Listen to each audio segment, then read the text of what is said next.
بسم اللہ الرحمن الرحیم۔ السلام علیکم۔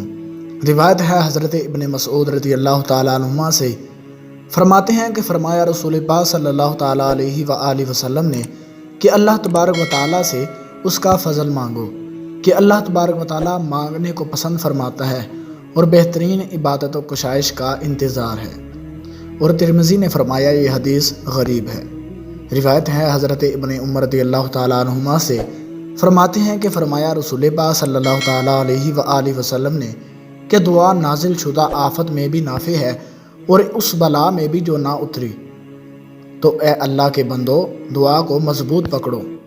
روایت ہے حضرت جابر رضی اللہ تعالیٰ عنہ سے، فرماتے ہیں کہ فرمایا رسول پاک صلی اللہ تعالیٰ علیہ وآلہ وسلم نے نہ اپنی جانوں پر بد دعا کرو، نہ اپنی اولاد پر اور نہ اپنے مالوں پر، ایسا نہ ہو کہ اتفاقاً وہ ایسی گھڑی ہو جس میں اللہ تبارک و تعالیٰ سے جو مانگا جائے وہ ملے اور تمہاری یہی دعا قبول ہو جائے۔ اور حضرت ابن عباس رضی اللہ تعالیٰ عنہما کی یہ حدیث کے مظلوم کی بد دعا سے بچو کتاب الزکوٰۃ میں ذکر کی جا چکی ہے۔